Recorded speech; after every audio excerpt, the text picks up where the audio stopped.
Hello everyone, I'm Meteorologist Charlie Ironmonger. Thank you so much for joining me today for your noon news and weather update from the First Alert Desk. Now we've got news out of the Highway Patrol, about staying off of the roads. That's really the message that the Highway Patrol is trying to put forth. Trooper Rico Stevens says while major highways may look okay, today's secondary roads are just as bad, if not worse, because of icing conditions this morning. We now want to turn to a live interview with our very own Amarachi Uche and Greenville Mayor PJ Conley. In the east, it's a lot to deal with. Yeah, definitely a lot to deal with, but your crews are hard at work, and I want to talk about that because a lot of the primary roads are clear. Now you guys talk to me about what you're doing now today. What's the game plan for today? Our Public Works Department's been doing a great job out plowing all the roads. They've been mostly focusing on our primary roads right now. They're working on our secondary roads and they're in the neighborhoods today. And so it's a big job for them, but they have been working on 12-hour shifts and doing a great job. Yeah, great job indeed. And I want to talk about the road conditions that we have been seeing across the weekend, starting with Saturday and into Sunday. Just talk about the different conditions that you have seen. Yeah, so of course, when it first came down, we had our crews that were out there and it continued to fall. We had the wind that was blowing more snow out onto the roads. And so that was a struggle, but once it stopped, we were able to get our crews out there. We were able to dump salt on the roads to be able to clear them out. And it's been a little bit of a challenge, but they're making a lot of headway. We're very lucky that the sun's out there and helping us out to dry those roads out. Yeah, and I know before we were talking about that Greenville first had 6 plows. Talk to me about the additions and the work that's gone into making sure the roads are clear. Yeah, so I think that, when we first started, it was six plows that started off. We were able to, repurpose a few of the plows to be able to send into some of the neighborhoods and the secondary roads to be able to clear those off a little bit quicker. It's important for them to be out there as much as possible, and we're thankful for the people of Greenville for staying off the roads and allowing our crews to work 3 hours. We had a great partnership with the Department of Transportation, also working with them, clearing out some of our primary roads. And so we're seeing a lot of progress, and I'm really thankful for their hard work. Yeah, and I want to go back in time before the winter storm hit Eastern Carolina. There was a lot of prep work that went into making sure the roads stay safe. Talk to me about what the city of Greenville did. So, we had a good game plan. Last week, or the week prior to that, we were using that kind of as a dry run through. We were expecting we were going to get some snow and a little bit of ice. And so it allowed us to be able to prepare for a larger event like this one. And our crews worked hard to brine all the roads. We put out barricades in some of the problematic areas, kept an eye on some of those areas, and made sure that our crews knew where we needed to address those problems. But our Public Works Department's done an outstanding job. We're thankful for all that they've done, and they're continuing to work around the clock for us. Yeah, and if people are out driving today, because I've seen a lot more people out driving, what are some areas of concerns that you guys are focusing on? I know there's one on East 5th Street. What are some other areas of concerns? So yeah, over on East 5th and 10th, where that connection point is, and then also the 10th Street connector, we've been keeping an eye on that one. That one's been a little bit icy.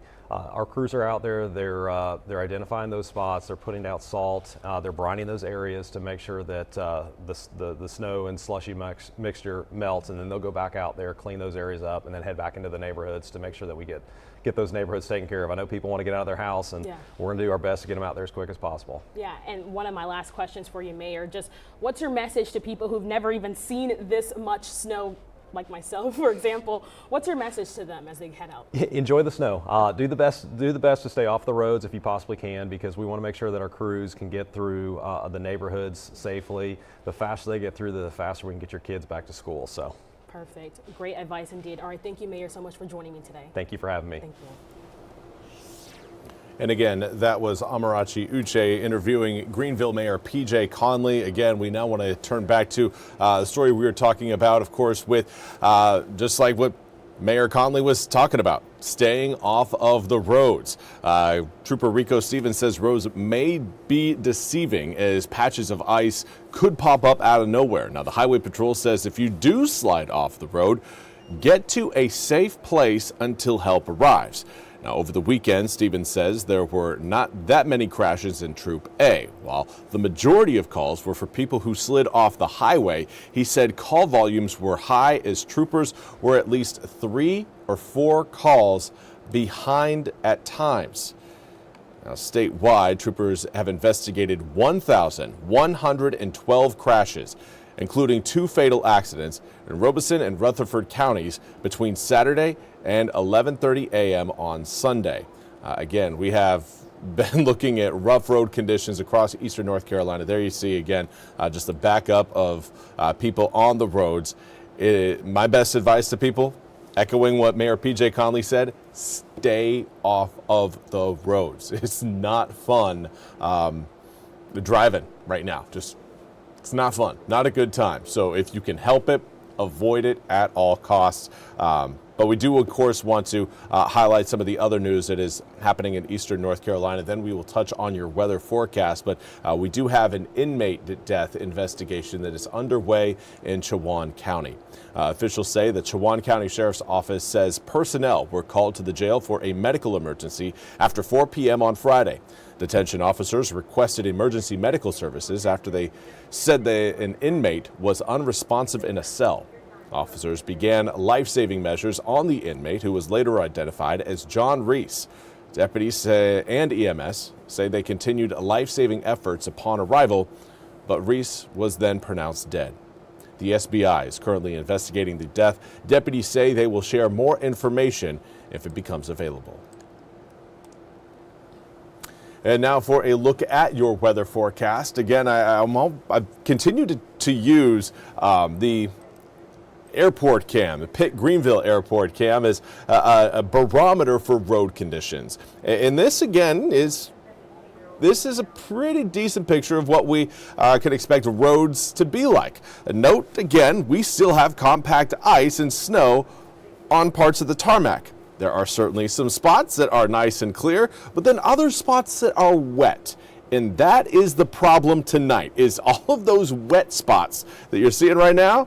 Well, yeah, they're currently wet as air temperatures are slowly starting to rise above freezing. We've got 32 degrees in Greenville, northerly wind at 5 miles an hour.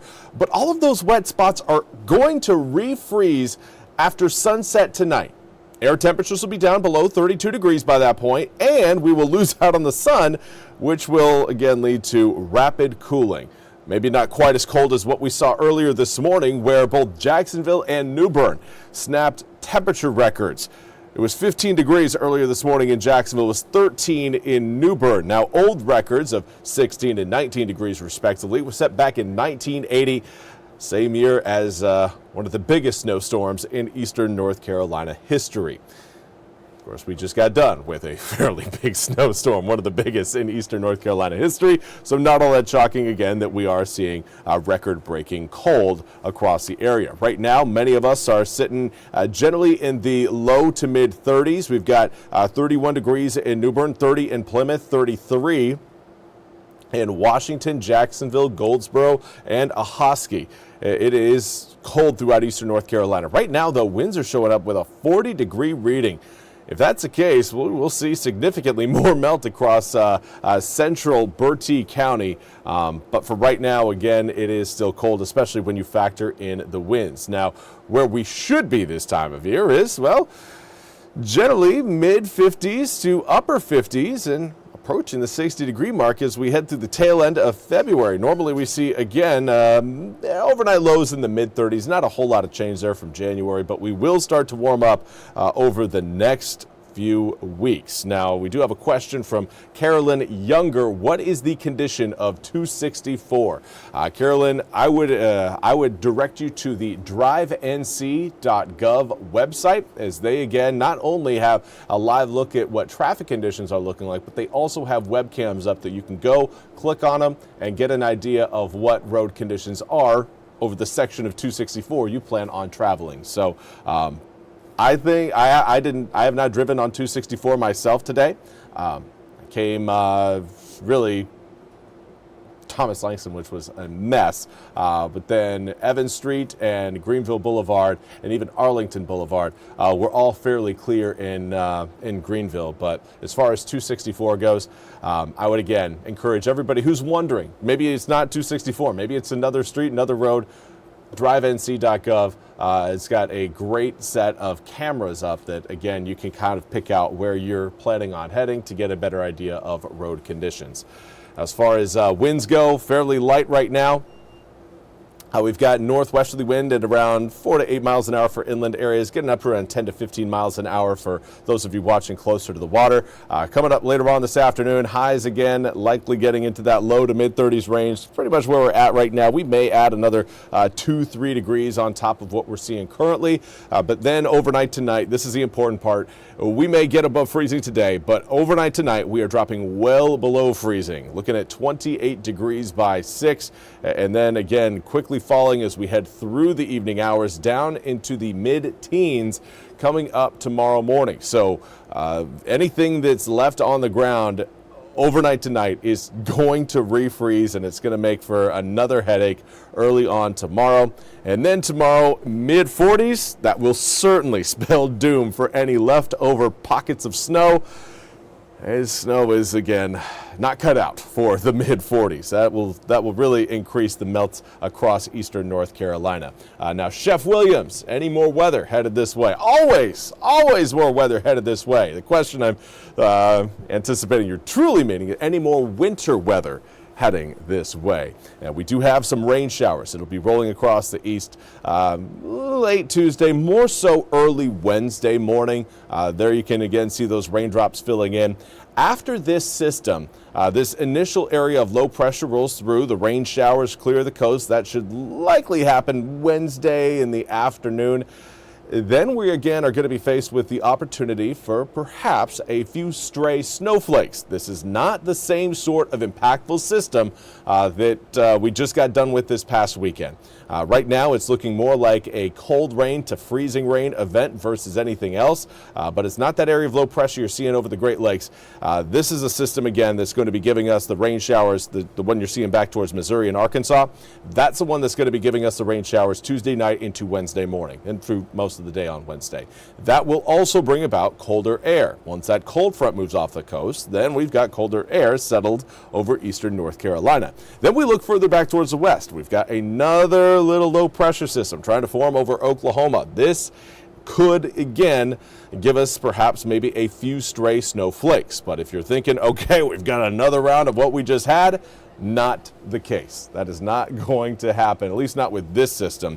It's going to have to get quite a bit stronger for it to show that type of snow potential. But for now, what we have really seen is just an opportunity for perhaps maybe a few flakes coming down, but more so cold rain, freezing rain, and some sleet coming up possibly as we head into Wednesday night into Thursday morning. Not going to be the type of accumulations we just saw this past weekend. So if you're worried about that, totally understand. We're not looking again at the same system, completely different, but it could come again with some cold weather. Cold weather and perhaps maybe a little bit of some icing early Thursday morning along the roads. But 28 degrees, not quite cold enough to keep those ground temperatures completely below freezing after spending both Tuesday and Wednesday in the mid-40s, with overnight lows staying above freezing Tuesday night into Wednesday. So again, the opportunity for accumulation just not really there. We could certainly see maybe a little bit of accumulation on some grassy surfaces for those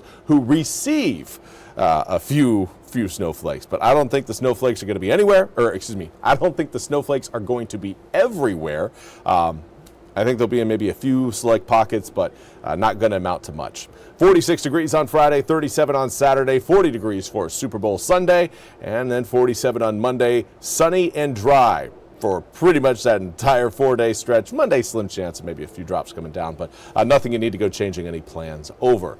If you have any weather plans for Monday after the Super Bowl, well, good for you. Anyways, that's all we have time for. It does look like Nancy Calhoun, can this snow be seen from space? Yeah, absolutely. And you know what? We will take a look. Coming up at 1 o'clock, I will get our visible satellite, and we will take a look to see, again, if we can, in fact, see this snow from space. Our GOES satellites are strong enough to make it happen, but you know, pictures worth 1,000 words. Seeing that actual evidence, that's something else entirely. So Nancy, great question. We'll try to get that up for you coming up at 1 o'clock. But until then, I hope you all have a fantastic rest of your Monday. We'll see you back here in just a little bit.